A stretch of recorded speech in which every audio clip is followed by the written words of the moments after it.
Our topic of complex integration under the caption basic definitions. We have some further more terms to be defined. The next term is rectifiable arc. Let an arc L be defined by z equal to zt, which is equal to xt plus I times yt, where a is less than equal to t, is less than equal to b, that is t lies in the closed interval ab. Consider a partition P consisting of points a equal to t0, t1, t2, general points tk minus 1, tk and so on, tn equal to b of closed interval ab. Corresponding to this partition, arc L is divided into sub-arcs as shown in this diagram. These are the points z0, z1, z2, z3, zn minus 1, zn lying on this curve. Corresponding to this partition, arc L is divided into n sub-arcs Lk equal to arc Zk minus 1, Zk. What is Zk? Where Zk is equal to Ztk, it is value of Z at the point Tk. For k equal to 0, 1, 2, 3 and so on up to n, that is for t equal to 0 it will be z0 and z0 will be z, t0 value of z at the point z0 at the point t0 and so on. We join each of the points z0, z1, z2, zn to the next point by straight lines as shown in the diagram. So these are the points z0, z1, z2, z3, zn minus 1, zn, and each of the points z0 is joined to the next point, that is z0 is joined to z1 by a straight line, z1 joined to z2 by another straight line and so on. Zn minus 1 is also joined to zn by a straight line. So we join all these points by straight lines z0, z1, z1, z2, z2, z3 and so on, zn minus 1, zn. In this way we obtain a polygonal curve. This is the polygonal curve. The length of this polygonal curve is sigma mod zk minus 1, where k varies from 1 to n. So point number 1, we say that the arc L is rectifiable. We are going to define this rectifiable curve. This arc L is rectifiable if the least upper bound of the sum 1 taken over all partitions P is finite. This is sum 1, sigma mod zk minus 1. This is one partition. We can take a number of partitions. So if this sum is finite, that is the least upper bound of this sum is finite, where least upper bound is taken over all possible partitions P of the closed interval AB. That is, if supremum of sigma mod zk minus 1 is equal to L, which is less than infinity, that is finite.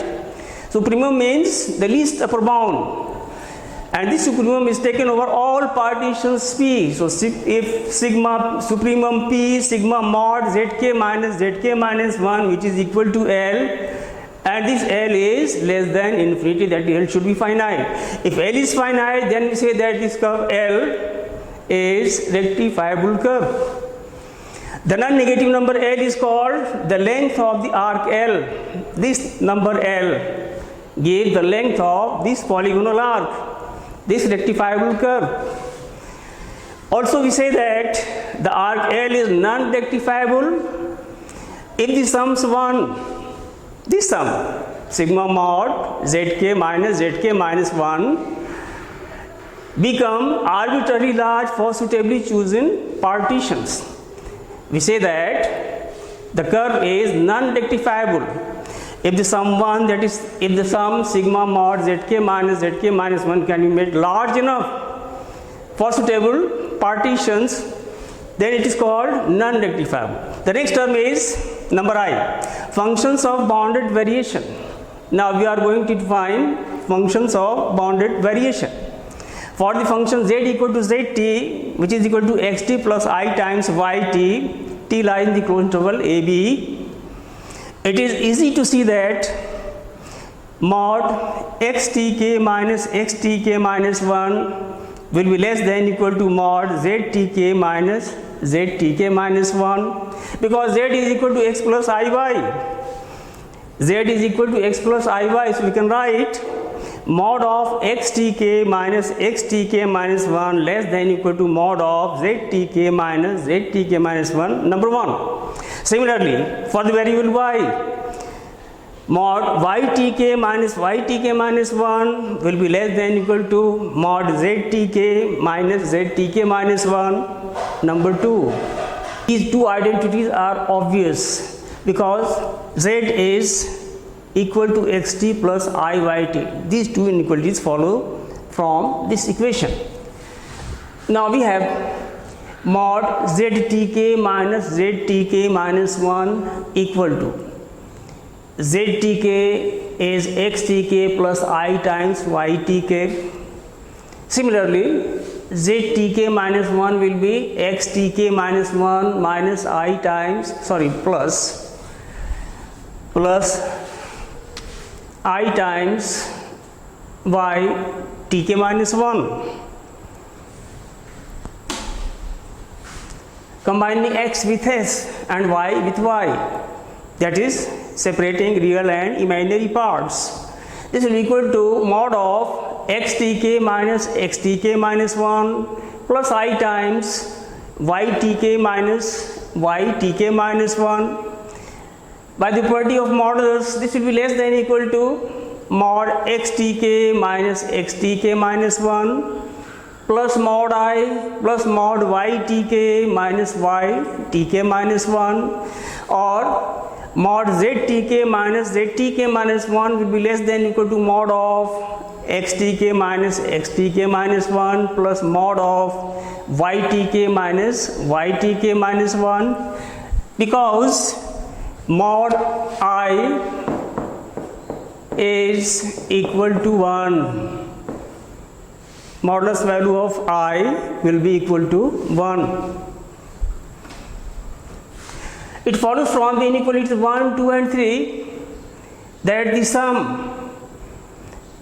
mod zt1 minus zt0 plus mod zt2 minus zt1 and so on plus mod ztn minus 1, so point number 4, this sum is 4, and the sums in terms of x and y, mod xt1 minus xt0 plus mod xt2 minus xt1 and so on plus mod xtn minus 1, number 5, and the sum mod yt1 minus yt0 plus mod yt2 minus yt1 and so on plus mod ytn minus ytn, suppose number 6, are bounded at the same time by these inequalities.